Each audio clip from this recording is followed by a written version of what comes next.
Hi, and welcome to O'Fallon Life on Air, O'Fallon's newest endeavor to bring all things O'Fallon to you, our listeners, and our viewers. This is O'Fallon's Communications Department's newest endeavor, which is our newest podcast out there on iTunes and Spotify, and if you're watching right now, on YouTube. So we sit here mid-October, fall is in the air, temperatures are dropping, getting more crisp, leaves are starting to turn. So what happens when fall comes?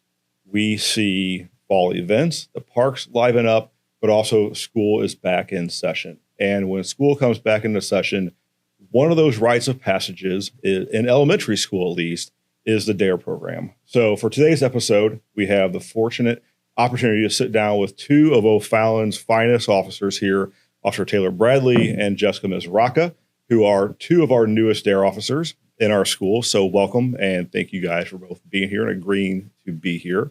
So tell us a little bit about D.A.R.E and what that means in our schools. It's science-based, evidence-based, that we can kind of help children with their decision makings, whether it's drugs, violence, just overall lifestyle, like helping them have a healthier lifestyle. Okay. And I imagine that not only is there's a curriculum that D.A.R.E provides, the program itself, but this is a great opportunity for police and anybody to be really right there in front of the next generation. This is probably these kids' first times personally interacting with a police officer in uniform. You know, we see our officers drive through the neighborhood up and down Highway K, but this has to be the first time they're talking to a cop, right? Yes, a lot of things, and probably Taylor can probably attest to this as well. The kids are very shocked that there's police in the school. Why are there police here? I know one of my main goals and one of my missions is to create that positive police and community connections. And that way, you know, they see the police and they want to talk to us. They know we're not just there for bad things, but also to create good, positive connections and know that they can come to us with problems, or even, you know, on their best days, they can tell us it's their birthday or what they did that weekend. And that's the really fun part about getting to be with elementary school age kids every day and teach the fifth graders, you know, about peer pressure and, like Taylor had mentioned, drugs, alcohol, and other lifestyle choices. Right. And so as you're talking to fifth graders in a classroom, I had to imagine you're talking from kindergarten all the way up, right? I mean, these kids are seeing you in the hallways and interacting. And so what is that like to see a kid, you know, a few years ago before they were in fifth grade kind of progress? And I imagine they're looking forward to seeing you in their classroom in fifth grade.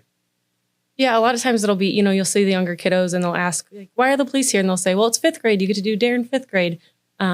We only teach the fifth grade curriculum right now in D.A.R.E. So we're only instructing the fifth graders, but before and after school or at lunch and, you know, drop off and picks up is really the fun part, to get to interact with these kids. And they look forward to seeing you every day, which is a lot of fun. Right. So can you kind of run us through real quickly what that curriculum looks like? What should a kid, or should really a parent who's probably listening to this podcast, what should they expect their fifth grader is going to see on day one of D.A.R.E? Day one is just like introductions, right? And that's where we get into just responsibility, and that we're responsible for ourselves, we're responsible for others. And then that's when we start talking about the D.A.R.E decision-making model and how we make good decisions throughout D.A.R.E and in our life. All right. So what is that? What is the D.A.R.E decision-making model? Essentially, it's taking a problem or opportunity and breaking that down into steps. So that way the kiddos can see, you know, they have this problem and maybe it seems just giant and they don't even know how to take a step one. So the D.A.R.E decision-making model breaks it down into 4 different steps, and they define, assess, respond, and evaluate. So if they respond to that choice and it's not the best choice they think they could have made, they evaluate that, and then maybe the next time that situation comes up, they make a different choice, which could be, you know, better and positive, knowing that it's okay to mess up, but next time we can change that and have a better outcome potentially. And then it's kind of fun. We also they have a D.A.R.E box that they create in a classroom, and every class has a different one. So they can ask us questions. It creates a lot of like conversation about, you know, our personal lives, making us more of a person rather than just like a cop. And that's a lot of fun too, because then they kind of see us as parents, as, you know, day-to-day people versus just it's the police, and kind of like seeing a teacher outside of school. They're more than just the teacher. It's abnormal, right? Yeah. Like, oh my God, why are you at Target? Why are you shop for groceries too? You know, so it's one of those ideas. Are you outside the classroom? Are you on the recess playground? Are you? Oh yeah, absolutely. Give me a good story about recess. Like, what's the best thing to play with these kids? Oh my goodness. Anything. Probably tag, because then you can at least try to get away a little bit, because a lot of times they like to touch everything. So Gaga ball's a big one. Gaga ball. Kickball. Had a pretty good catch and out in kickball at 5th grade camp the other day. And that was a lot of fun.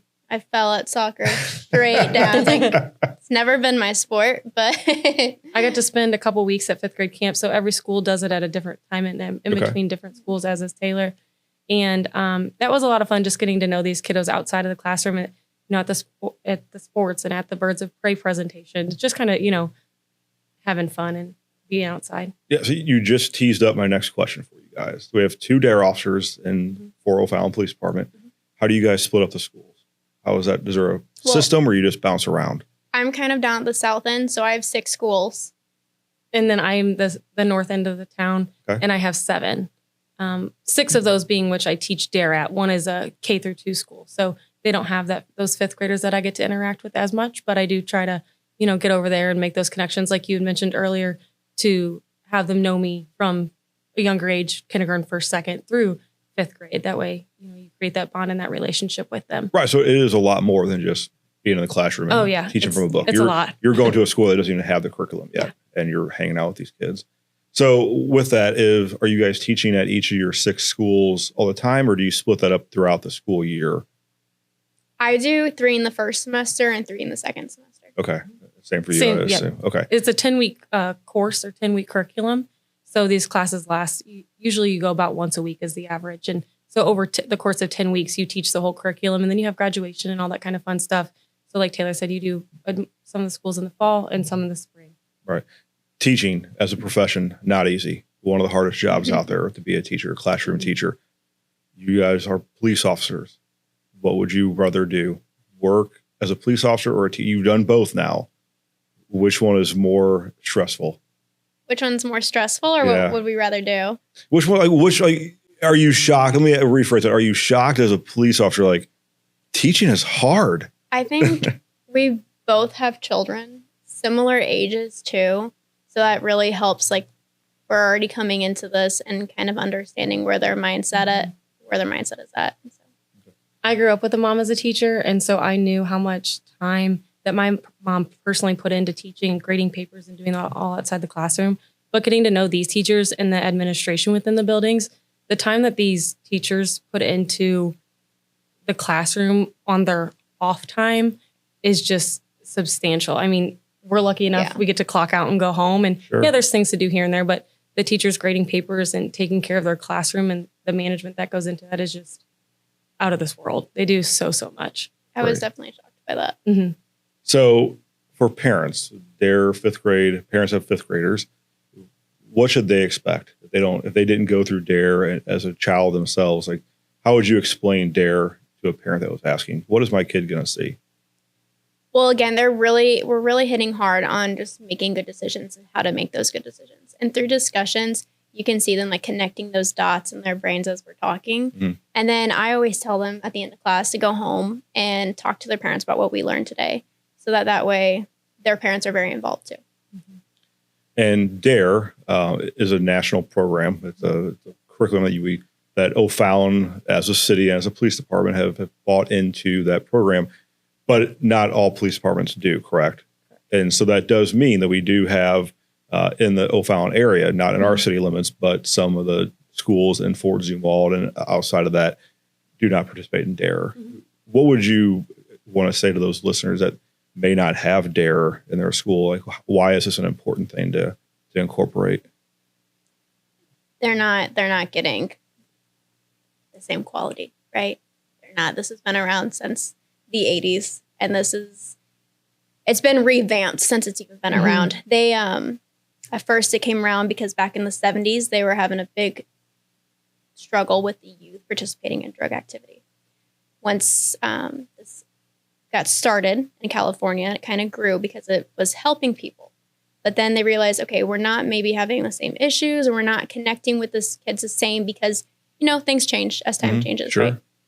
And so they revamped it completely, where they actually met with students in the 5th and 6th grade, talking to them about, hey, what are you guys struggling with in life? What are you guys going through?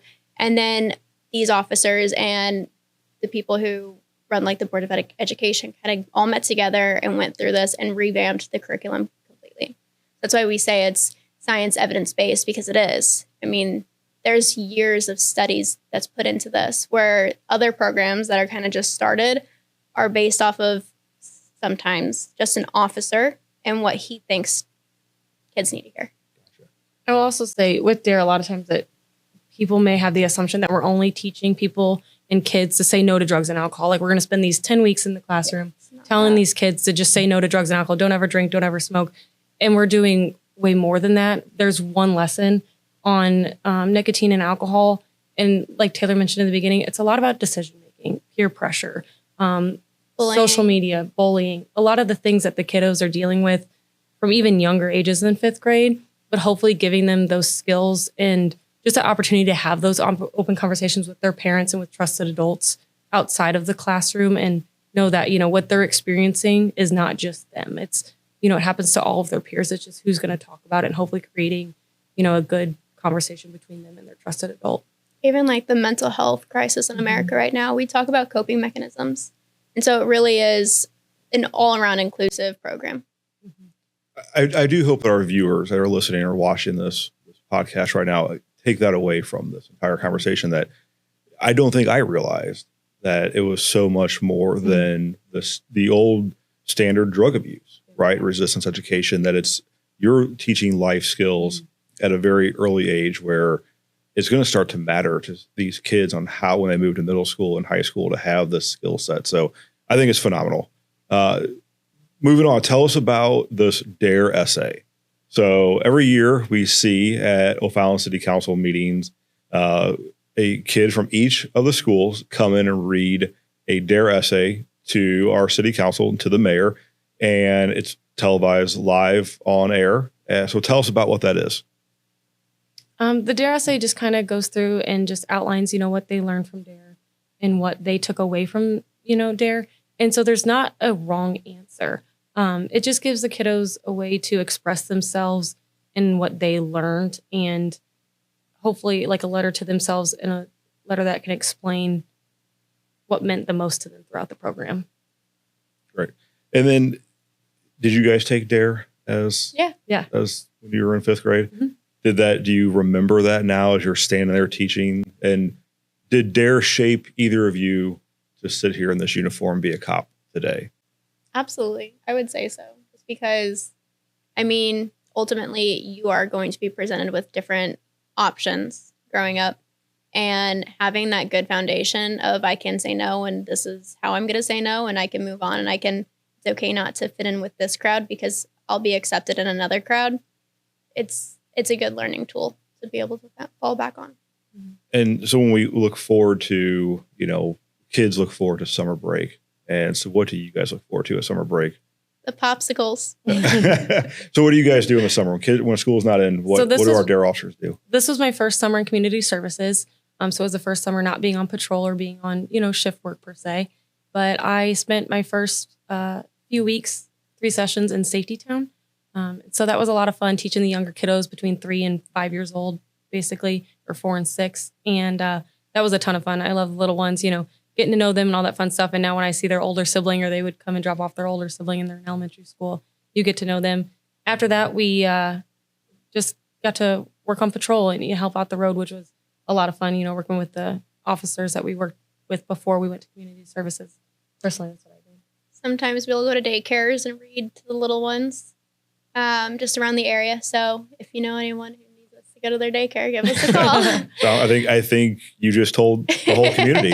Every one of our viewers will be calling now to get a book read to them. So first off, I want to thank you guys for being here. It's been a great lesson on D.A.R.E. But Jessica, you did mention Safety Town. Can you give us a quick 10-second blurb about what that is?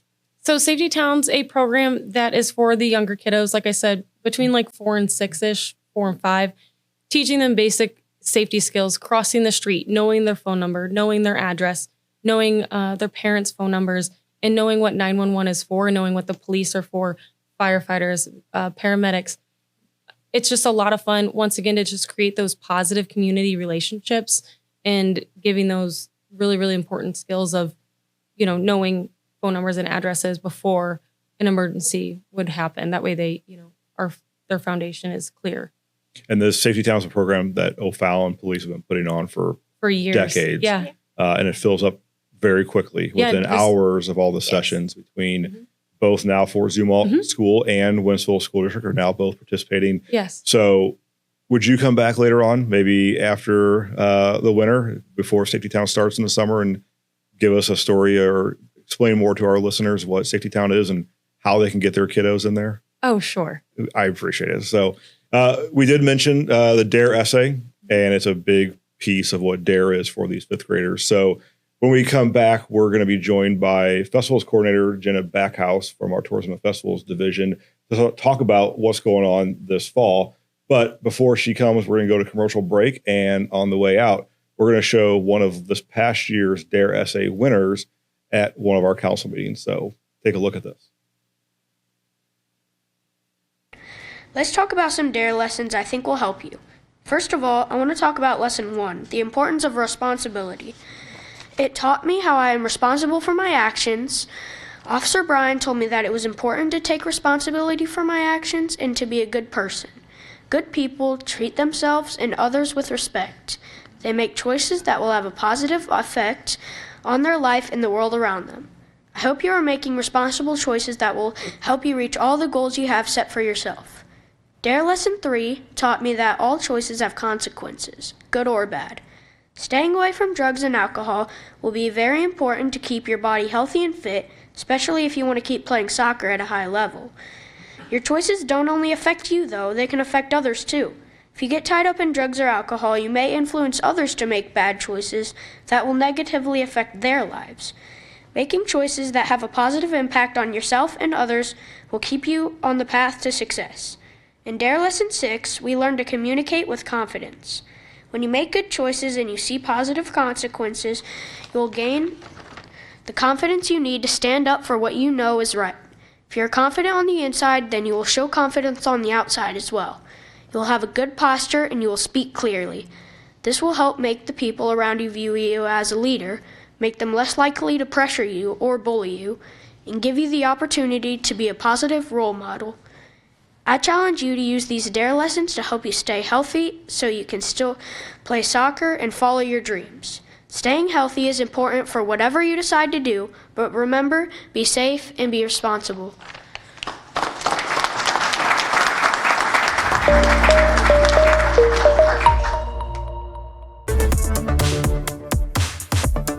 The City of O'Fallon has a variety of ways to keep residents in the know. Those offerings are now expanded with the release of our very own O'Fallon Life app, available on Roku, Apple TV, along with Android and Apple devices. With just a few clicks from your remote or taps on the screen, you can enjoy all of OFallonTV's video content on your TV, phone, or tablet, even if you don't have cable. When away from home without access to your Apple TV or Roku device, you can still watch our content on your mobile devices. It is also free through the Cablecast app, which is available on both Apple and Android devices. Our partnership with Cablecast has now given us another way for viewers to access news, entertainment, and information from the City of O'Fallon. Try it today and get your O'Fallon content right from the source.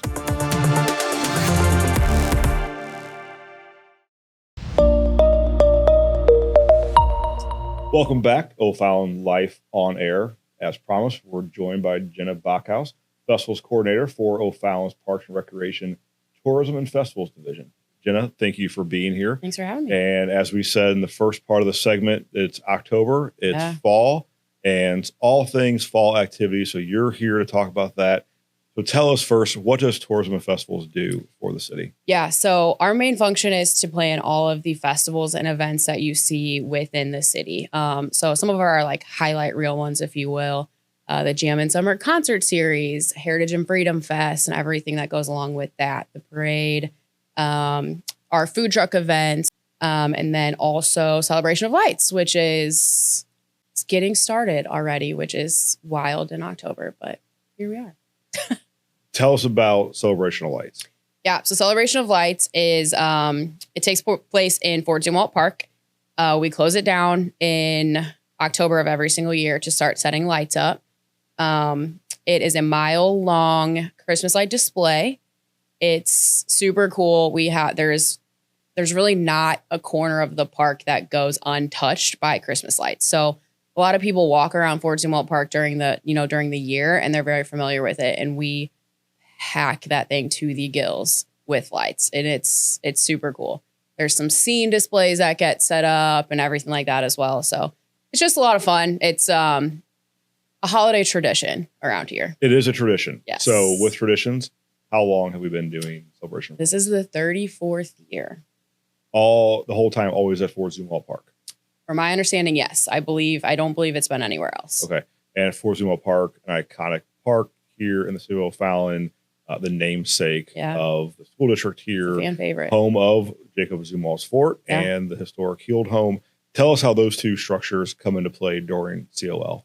Yeah, so we really feature those mainly during the old-fashioned holiday stroll. Those are the 3 nights that we close the park down to vehicle traffic, where people can actually come walk through the park rather than driving.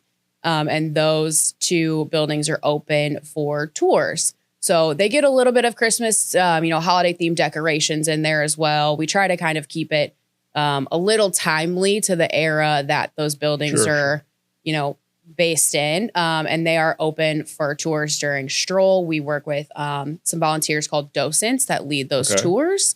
So it's not a self-guided tour. There are definitely people in there to kind of, point you in the right direction, explain some things, answer some questions about not only the Heald home and the history of that, but Jacob Zumwalt's fort itself.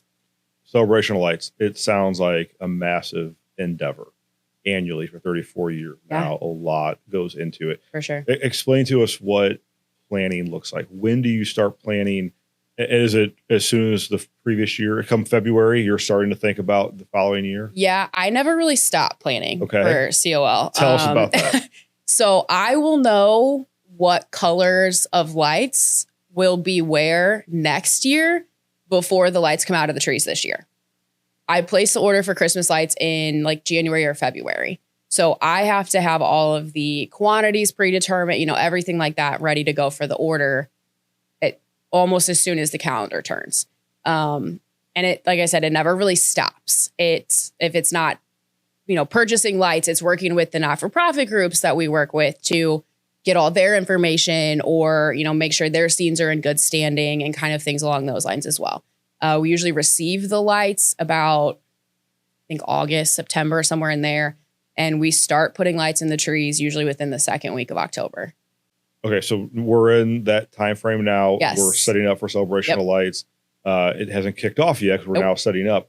So what does staffing look like right now at the park? Yeah, it's so we work in partnership with the Parks Department. We have usually five full-time staff members from the Parks Department, and then we have multiple part-timers that come over to help.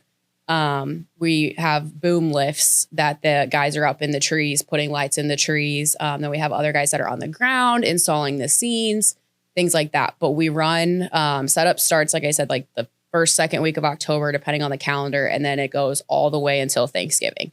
So 6-7 weeks. So it's no small feat. It's a labor of love, but I'd be lying if I said it wasn't a little stressful for me sometimes, but it's fun. All right. So we talk about the amount of time that goes into it and the planning. You mentioned you're purchasing lights, different colors, different themes every year. How many lights are we talking about? If you pull into there, how many should a viewer expect to see? Tony, I've never had time to count them all. Okay. But usually when people drive through. Is that something we can request? Is that something that O'Fallon Life on Air could maybe get you to do this year and report back next year? I can give you an educated guess. Okay, I'll go with that. But so usually whenever kiddos drive through the park and they always ask how many lights there are, I always tell them, well, go ahead and count and then let me know when you get back to the front. Never gotten an answer back. I've actually had some kids that have been upset because they lost count. I could see that. Yeah, right? I feel kind of bad. We're talking like about 1 million lights, correct? It's probably somewhere around there. Yeah, it's definitely between like 500,000 to 1 million. I think just the new lights that we purchased this year. So that's not any of the lights included in the scenes, any lights that we recycle, anything like that. Just the brand new ones purchased was just under 400,000 actual bulbs. Okay. So you can probably expect to at least probably close to double that with the lights that we reuse and within the scenes and things like that as well. So yeah, it's approaching $1 million. It sounds like it's safe to say you might be the City of O'Fallon's Clark Griswold. You know what?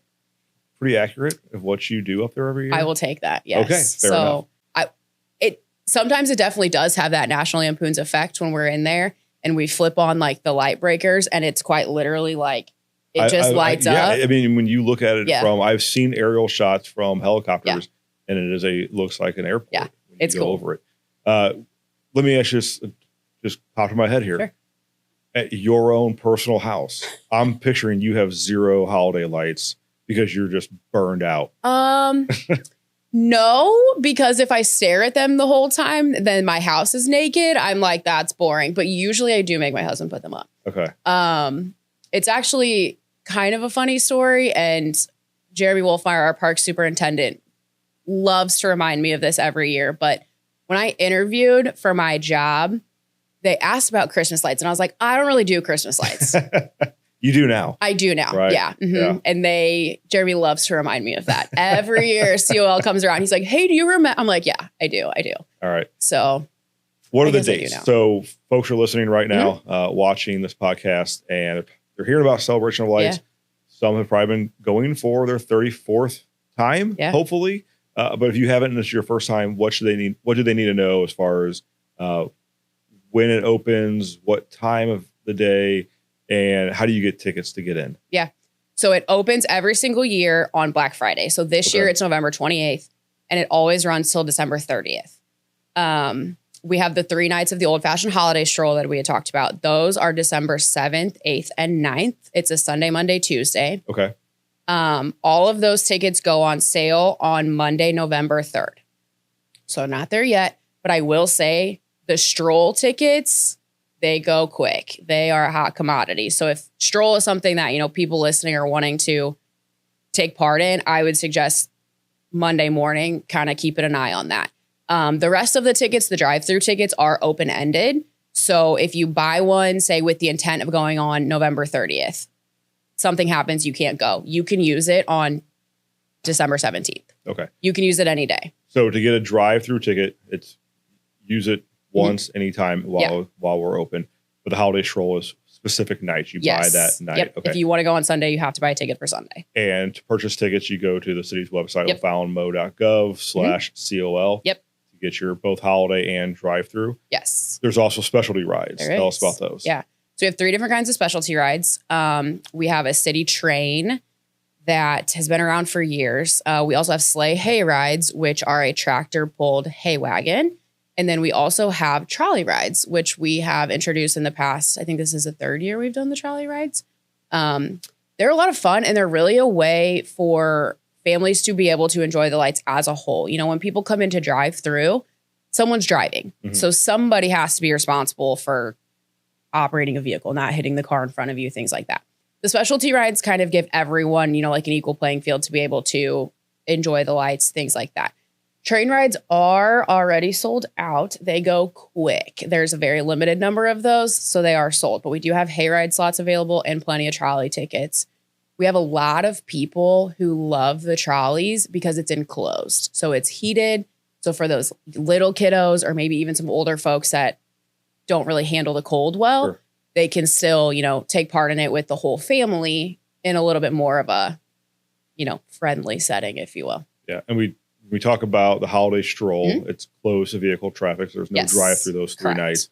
What other nights of the COL season is it closed any other days? Yeah, there's 3 other days. So it's always closed on Christmas. Okay. And then the 2 nights that we operate the city train, it is also closed to vehicle traffic. Those are December 1st and 15th. Okay. And the reason we do that is because the city train is slow.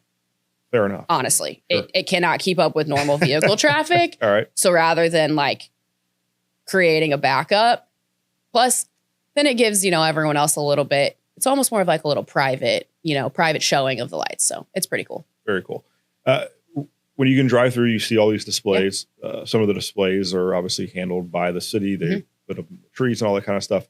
But a lot of the displays are fostered and built by nonprofit organizations here in the O'Fallon community. Yep. Tell us about what groups are in the park Sure. with their displays, and how do you get involved in that? Yeah. So we work with, they're not all O'Fallon per se, but they're all St. Charles County. Okay. But they are all either not-for-profit groups. We have a couple local churches. We have some booster clubs.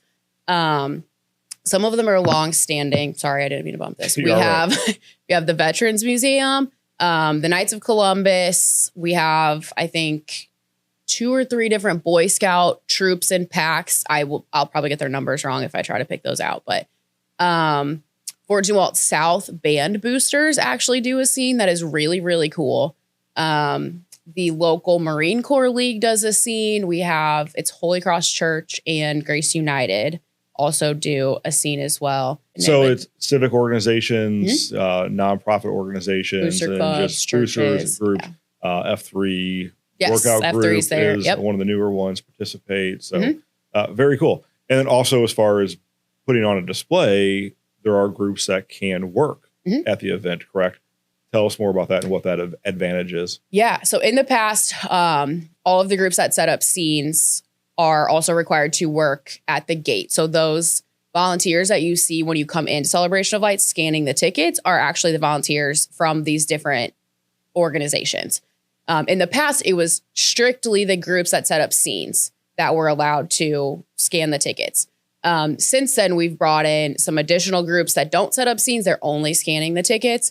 A lot of those are those kind of like booster club types where it's like parents trying to raise funding for Fort Zumwalt West Robotics Club is one that we work with a lot. So, something like that where they go to competitions or they go to like Boy Scout retreats or something along those lines. We have a rescue, like a animal shelter that works with us as well.